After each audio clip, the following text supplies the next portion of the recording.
اور جناب باجوہ کو یہ پیغام دینے کی کوشش کی شہباز شریف نے، اور ظاہر ہے کہ میاں نواز شریف بھی آن بورڈ تھے، کہ ہم تو آپ کے بڑے تابع دار ہیں، ہم آپ کے بڑے فرما بردار ہیں، لیکن یہ جو عمران خان ہیں یہ آپ کے تابع دار نہیں ہیں، اور دیکھیں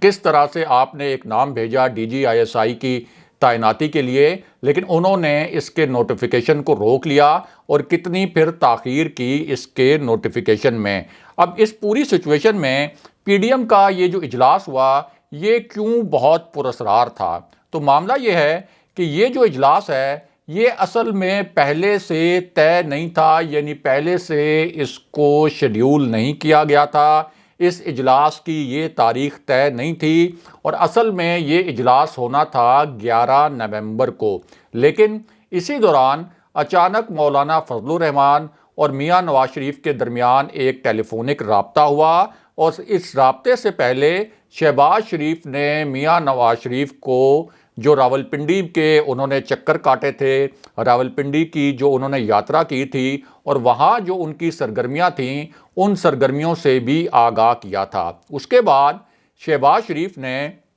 بلاول بھٹو سے بھی ہنگامی رابطہ کیا اور ایمل ولی خان سے بھی ہنگامی رابطے کیے گئے، اور ان معنی خیز رابطوں کے بعد یعنی ایک طرف بلاول بھٹو اور ANP سے رابطے کیے گئے جو PDM کا حصہ اس وقت نہیں تھے، اور دوسری جانب PDM کا جو اجلاس 11 نومبر کو ہونا تھا اسے اچانک 6 نومبر کو بلا لیا گیا، اور یہ ایک بہت حیرت انگیز پیش رفت تھی۔ اور یہ ہنگامی اجلاس اتنی جلدی میں بلایا گیا کہ اس پوری میٹنگ کو ویڈیو لنک پر کیا گیا، کیونکہ PDM کے رہنماؤں کے پاس اصل میں اتنا وقت بھی نہیں تھا، اور شہباز شریف نے اور مولانا فضل الرحمان نے اتنی جلد بازی میں اس اجلاس کو بلانے کا فیصلہ کیا کہ ان کے پاس اتنا ٹائم بھی نہیں تھا کہ وہ ایک جگہ اسمبل ہوتے، یعنی کسی ایک خاص مقام پر اکٹھے ہوتے اسلام آباد میں یا لاہور میں، اور پھر وہاں یہ اجلاس کرتے اور کوئی تجاویز وغیرہ پر غور کر کے یہ فیصلے کرتے۔ اب اس اجلاس میں کیا ہوا؟ یعنی ایک تو یہ ہنگامی اجلاس ہو گیا جو کہ 11 نومبر کو ہونا تھا اور 6 نومبر کو ہو گیا، اور ظاہر ہے کہ حکومت کو بھی اس حوالے سے ایک تشویش ہو سکتی ہے کہ آخر یہ کیا ہوا کہ PDM نے اتنا ہنگامی اجلاس جس کے اندر وہ اس طرح کے فیصلے کر رہے ہیں، تو یہ فیصلے کرنے کے لیے انہوں نے ایک ویڈیو لنک پر اجلاس بلا لیا۔ اب اس اجلاس میں ایک فیصلہ تو یہ کیا گیا کہ 13 نومبر کو کراچی میں ایک ریلی کی جائے گی، پھر 17 نومبر کو کوئٹہ میں ایک ریلی کی جائے گی، اور 20 نومبر کو پشاور میں بھی ایک مارچ ہوگا، اور اس کے بعد لاہور میں ایک جلسہ کیا جائے گا جس کے متعلق دعویٰ یہ کیا گیا ہے کہ یہ ایک بہت بڑا جلسہ ہوگا۔ یہ دعویٰ کیا گیا ہے کہ مسلم لیگ نون اس جلسے کو ہوسٹ کرے گی، یعنی مسلم لیگ نون اس جلسے کی میزبان ہوگی، اگرچہ اس سے پہلے جو PDM کا لاہور والا جلسہ تھا جس کے متعلق آر یا پار جیسے الفاظ استعمال کیے گئے تھے، اور یہ کہا گیا تھا کہ اس اجلاس کے بعد، اس جلسے کے بعد اسلام آباد کی جانب ایک فیصلہ کن لانگ مارچ ہوگا، تو وہ آر یا پار والا جلسہ لاہور والا فیل ہو گیا تھا۔ لیکن اس مرتبہ پھر یہی کہا گیا ہے کہ لاہور میں ایک بڑا جلسہ ہوگا، یہ دعویٰ کیا جا رہا ہے، اور اس کے بعد پھر دسمبر میں اسلام آباد کی جانب ایک فیصلہ کن لانگ مارچ کیا جائے گا۔ اور فیصلہ کن جب یہ الفاظ استعمال کیے گئے ہیں PDM کے اس اجلاس کے اعلامیے میں، تو فیصلہ کن کا مطلب تو یہ ہوتا ہے کہ جب تک حکومت رخصت نہیں ہو جاتی اس وقت تک یہ لانگ مارچ جو ہے یہ اسلام آباد میں رہے گا، یا ایک دھرنے کی صورت میں ریڈ زون میں یا اسلام آباد کے کسی اور مقام پر یہ موجود رہے گا۔ اب اس پوری صورتحال میں اس لانگ مارچ کے لیے جو دسمبر کے مہینے کا انتخاب کیا گیا ہے یہ بہت ہی حیران کن ہے، کیونکہ ایک طرف دسمبر میں اسلام آباد میں موسم انتہائی سرد ہوتا ہے، لیکن دوسری جانب کچھ حلقے دسمبر کو طاقتور حلقوں کے معاملات سے بھی جوڑ رہے ہیں، اور اسی وجہ سے یہ دعوے کر رہے ہیں کہ یہ جو پورا لانگ مارچ ہے اور اس کے حوالے سے جو فیصلہ کیا گیا کہ یہ ایک فیصلہ کن لانگ مارچ ہوگا، اس طرح کے جو الفاظ استعمال کیے گئے تو اس کے پیچھے ضرور کوئی اسٹیبلشمنٹ کا ہاتھ ہوگا، اس طرح کے دعوے کیے گئے۔ اور اس حوالے سے جو پس منظر ہے وہ یہ بیان کیا جا رہا ہے کہ کہ 20 نومبر کو جو موجودہ ڈی جی آئی ایس آئی ہیں یعنی جنرل فیض حمید وہ کور کمانڈر پشاور تعینات ہو جائیں گے، جبکہ نئے D G I S I general Nadeem Anjum اپنا چارج سنبھال لیں گے نئے ڈی جی آئی ایس آئی کے طور پر۔ تو کچھ حلقے یہ جو تبدیلی ہے اس تبدیلی کو اس لانگ مارچ سے جوڑ رہے ہیں، لیکن اس حوالے سے کچھ اندرونی حقائق کیا ہیں ان حقائق سے آپ کو آگاہ کرتے ہیں۔ ایک تو آپ کو بتائیں کہ جس وقت یہ پی ڈی ایم کا اجلاس ہو رہا تھا، ایک طرف پی ڈی ایم کا اجلاس چل رہا تھا، دوسری جانب مریم نواز نے ایک ایسا بیان دیا جس کو بہت ہی معنی خیز انداز میں دیکھا گیا،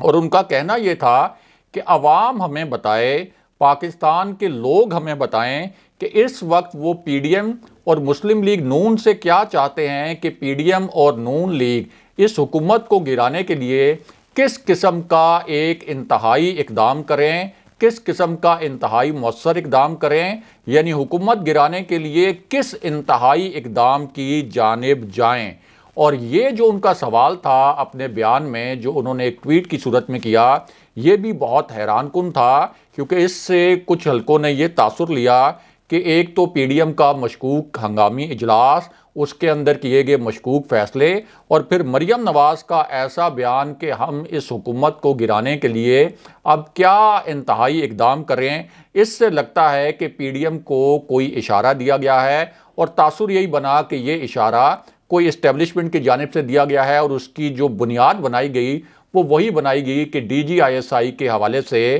کوئی عسکری قیادت اور پرائم منسٹر عمران خان کے درمیان ایسی غلط فہمیاں پیدا ہوئیں جو اب تک دور نہیں ہوئیں، اگرچہ ڈی جی آئی ایس آئی کی تعیناتی ہو چکی ہے، اور جو نام جنرل باجوہ کی جانب سے بھیجا گیا تھا یعنی جنرل ندیم انجم، انہی کو ڈی جی آئی ایس آئی تعینات کر دیا گیا ہے۔ 20 نومبر سے وہ اپنے عہدے کا چارج بھی لے لیں گے، لیکن تاثر یہ دیا گیا کہ جو غلط فہمیاں پیدا ہو چکی ہیں وہ اب تک دور نہیں ہوئیں۔ اس کے بعد جان بوجھ کر ایسی خبریں اور ایسی اطلاعات لیک کی گئیں پی ڈی ایم کے اجلاس سے کہ مولانا فضل الرحمان نے اس اجلاس کے دوران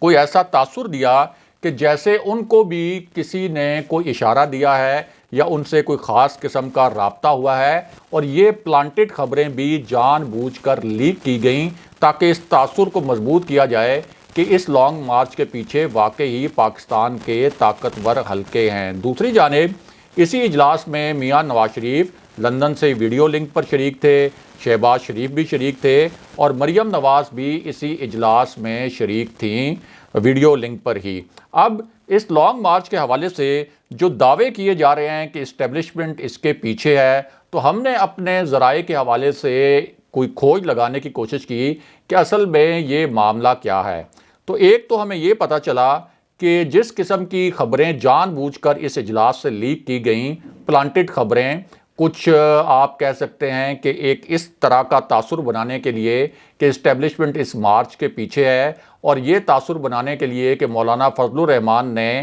کوئی ایسا وہاں پر اپنی رائے دی یا جب وہ بات کر رہے تھے تو ایسا تاثر دیا کہ ان کو بھی کوئی اشارہ ملا ہے۔ تو یہ جو ساری خبریں لیک کی گئیں یہ جعلی خبریں تھیں اور یہ پلانٹڈ خبریں تھیں، اور ان کا مقصد صرف یہ تھا کہ ایک غلط فہمی پھیلائی جائے، حکومت کو بھی کنفیوز کیا جائے، اور ایک تاثر بنایا جائے عوام میں بھی کہ اس وقت طاقتور حلقے حکومت کے خلاف ہو چکے ہیں اور حکومت کو گرانا چاہتے ہیں۔ دوسرا، ہماری جو ذرائع سے بات ہوئی اس میں ان کا یہ کہنا تھا کہ یہ بات تو ٹھیک ہے کہ شہباز شریف نے راولپنڈی کے چکر لگائے، انہوں نے بیک ڈور رابطوں سے، جس کو پاکستان کی سیاست میں چور دروازہ کہا جاتا ہے، اس راستے سے کچھ ریلیف حاصل کرنے کی بھی کوشش کی کہ اسٹیبلشمنٹ سے وہ کچھ ریلیف حاصل کر لیں، خاص طور پر ڈی جی آئی ایس آئی کی تعیناتی کے حوالے سے جو ایک صورتحال پیدا ہوئی تھی، اس صورتحال کا فائدہ اٹھانے کے لیے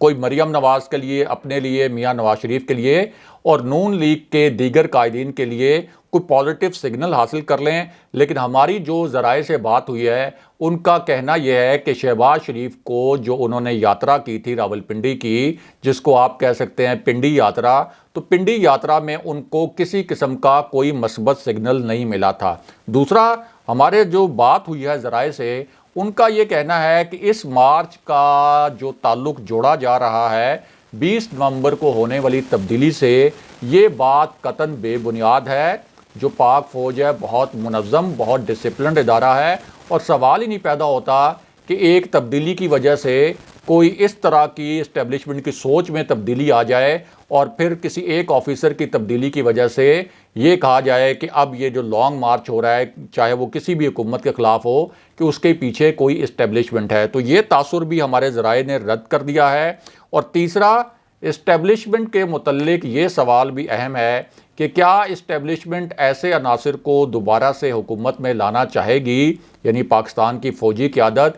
ایسے عناصر کو جن میں یعنی مولانا فضل الرحمان شامل ہیں، میاں نواز شریف شامل ہیں، مریم نواز شامل ہیں، جنہوں نے پی ڈی ایم کے پلیٹ فارم سے فوج کو دھمکیاں دیں، فوجی قیادت پر الزامات لگائے، جنرل باجوہ کے متعلق یہ کہا کہ ہم جب اقتدار میں آئیں گے تو ہم آپ پر آرٹیکل 6 لگائیں گے، آپ کا احتساب کریں گے، جنہوں نے ریاست کو بلیک میل کیا، جنہوں نے ریاست مخالف نعرے لگوائے پی ڈی ایم کے پلیٹ فارم سے بلوچستان کے حساس علاقوں میں، اور سابق فاٹا جو آپ کا ہے وہاں بھی، اور کے پی کے حساس علاقوں میں بھی۔ تو کیا فوج ان عناصر کو اور ان سیاسی قوتوں کو عمران خان کے متبادل کے طور پر دیکھ سکتی ہے؟ تو ظاہر ہے کہ اس کا جواب بھی فی الحال نفی میں ہے کہ فوج کسی بھی طور پر ان کو عمران خان کا متبادل نہیں سمجھ سکتی۔ اب اس پوری صورتحال میں اہم بات یہ ہے کہ اس کے باوجود کہ اسٹیبلشمنٹ اس لانگ مارچ کے پیچھے نہیں ہے، تو پھر پی ڈی ایم نے یہ لانگ مارچ کرنے کا فیصلہ کیوں کیا،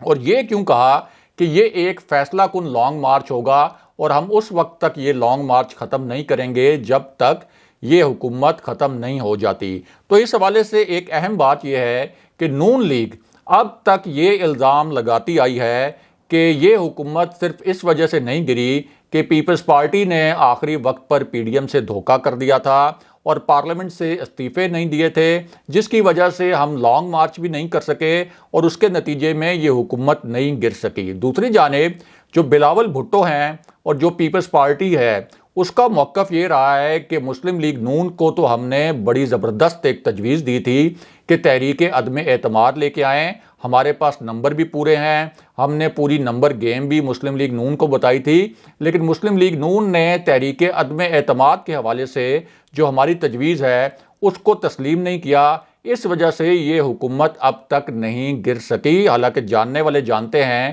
کہ نہ تو یہ حکومت لانگ مارچ سے گر سکتی تھی اور نہ ہی یہ کوئی تحریک عدم اعتماد سے گر سکتی تھی۔ یہ بات مسلم لیگ نون کو بھی معلوم ہے۔ اسی وجہ سے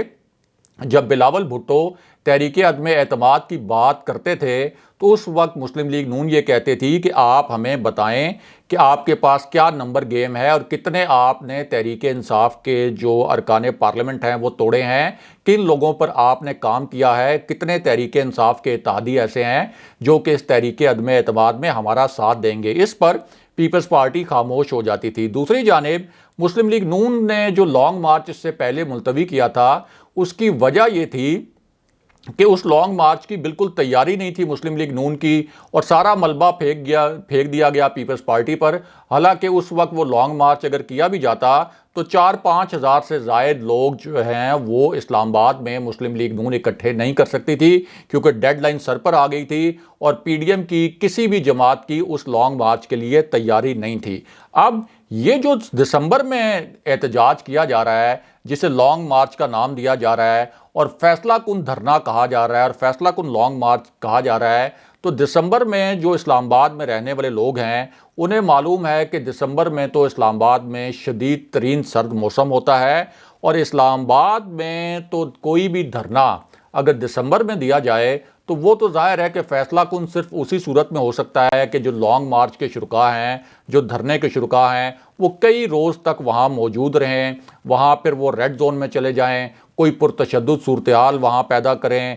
کوئی غیر معمولی صورتحال پیدا ہو جائے، کوئی ایمرجنسی سچویشن پیدا ہو جائے اور اس قسم کے پرتشدد حالات پیدا کیے جائیں کہ فوج اور عدلیہ مخالف جو ہیں اس پورے معاملے میں انٹروین کریں اور کوئی اس پوری صورتحال میں مداخلت کرنے کا فیصلہ کر لیں۔ لیکن